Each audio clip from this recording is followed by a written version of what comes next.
to all the dispossessed youth of Africa, for perpetuation of communion with ancestral spirits through the fight for African freedom, and in the firm faith that the dead, the living, and the unborn will unite to build the destroyed shrines. Selah. Hello and welcome, beloveds, to another special message from the Ancient Ones. My name is Dr. Mumbi. How you doing? How's everything going? I really do pray that you are well in all your ways and that you're moving into living life truly on your own terms. Beloveds, we've made it. We've made it to the new era. We've made it to the new earth. We've made it to the 222. 22, beloveds. Master building is going to happen this year. There's so much I could say about 2022, which I will probably be getting into. But one of the most critical informations right now is to recognize how the power is moving, how spirit is moving in this season.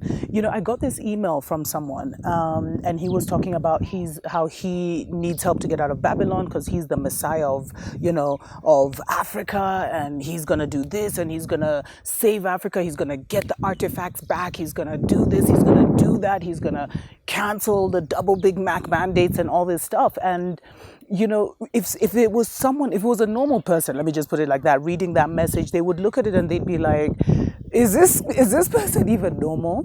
But for me, I completely understood where he was coming from, and it's all interconnected to what I've been talking about with the return of the female Messiah, the return of the Christed spirit. You see, these are spirits, beloveds, that we have access to. Some of us embody them more than others. There's many sisters, because I feel like I have this unknown, sister circle with very beautiful, enlightened sisters from around the world. Many are actually Kikuyu, stories for other days.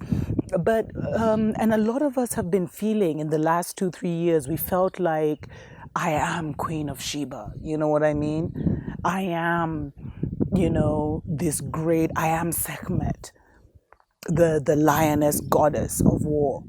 And we'd really feel it in our spirit. And so why does this happen? What does this mean, beloveds?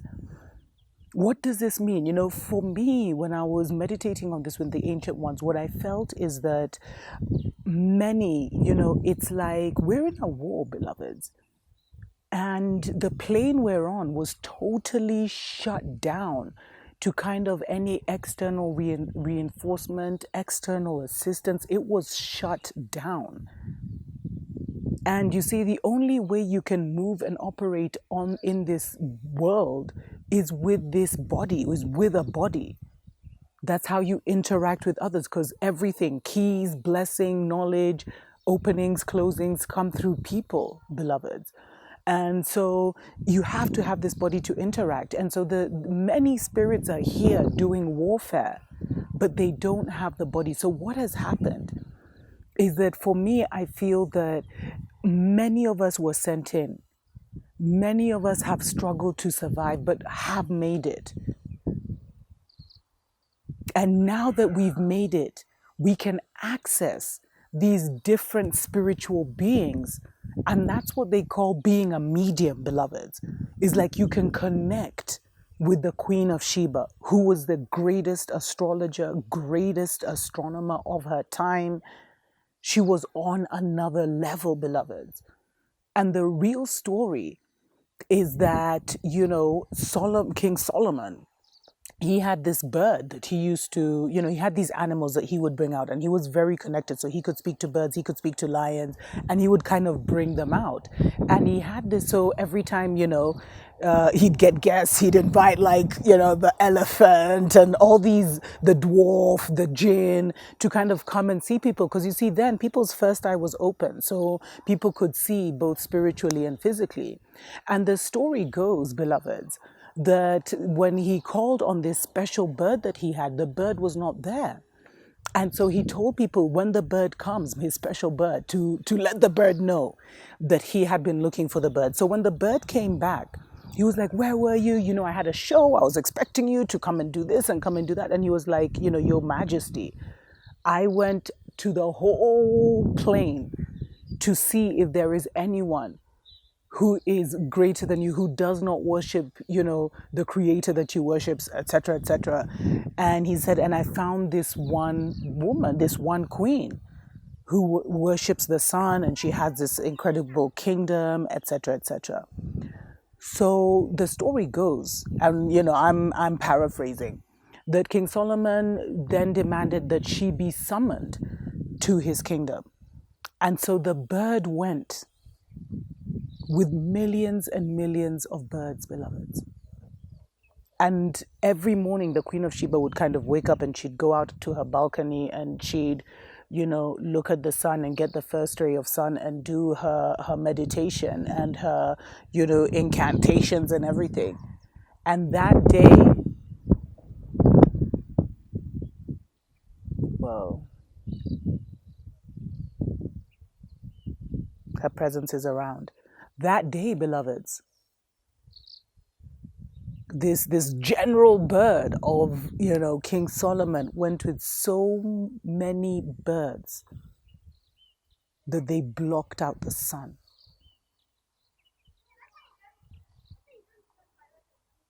And the bird went to Queen of Sheba and said, my king, who is the most powerful man in the universe, is summoning you to his kingdom.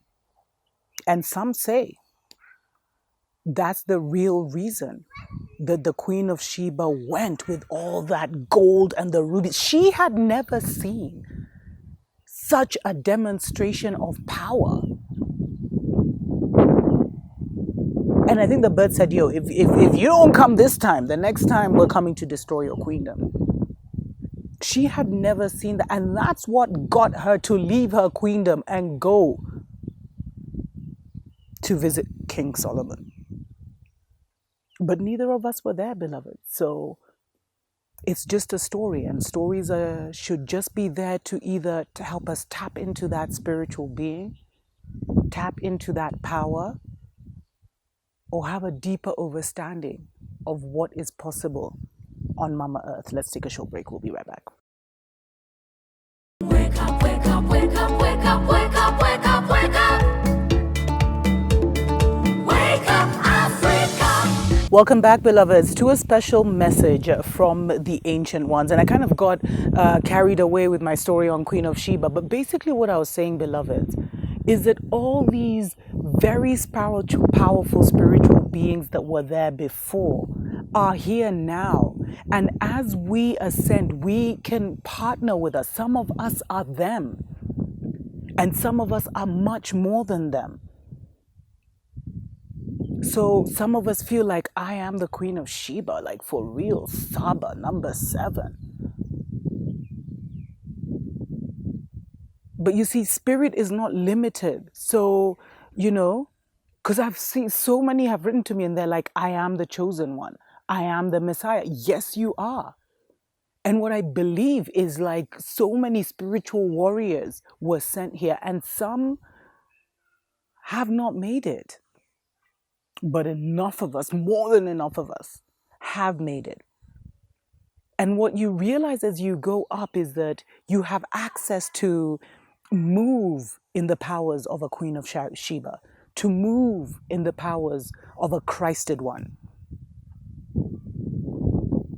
to move in the powers of a healer, to move in the powers of all these narratives. And that's why we should familiarize ourselves with these stories. And that's why our people told stories. That's why everything was a narrative. That's how we passed on wisdom, beloveds.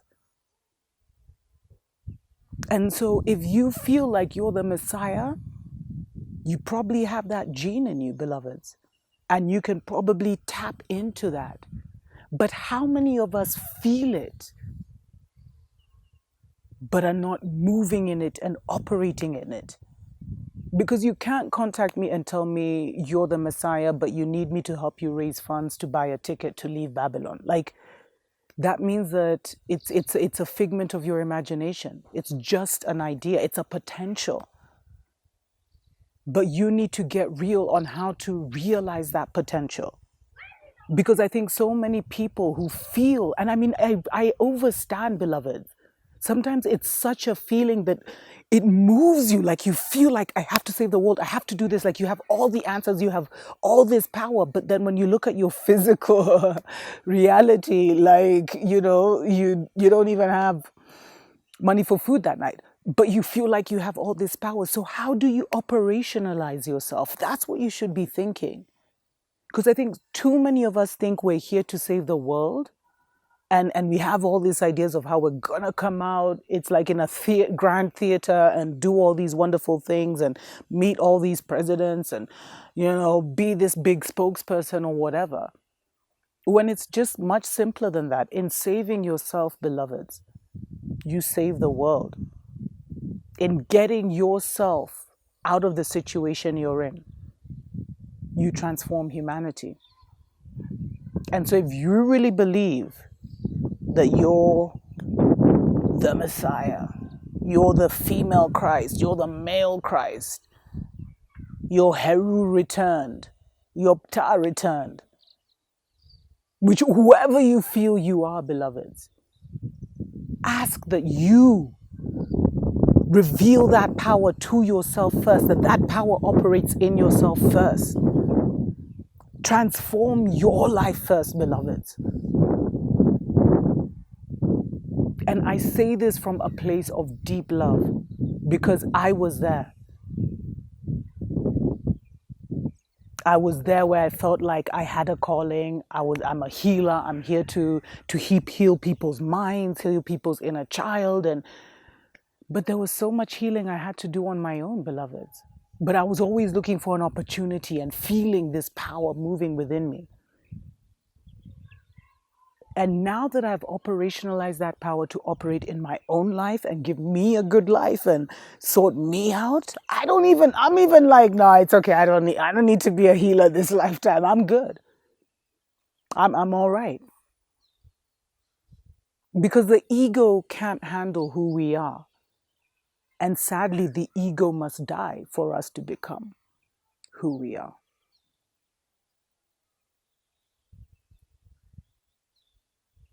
The greatest power you can wield, beloveds, is to be a medium of some of the great spirits that are walking amongst us right now. To yield to the Most High, to use you mightily to transform the lives of those around you. And all those visions you have of you healing massive crowds, performing miracles where you turn 2 loaves of bread into, millions. All of these things, beloveds. First of all, they were done by highly mystic men, but that's a story for another day. But all these things will come. It's not a figment of your imagination. It's maybe even happening in a future timeline, because timeline, it's just us who have made everything linear. But everything is just happening at the same time, literally. It's not a figment of your imagination, but by the time that happens to you, you probably won't even really want that kind of energy because you'll be on such a different level.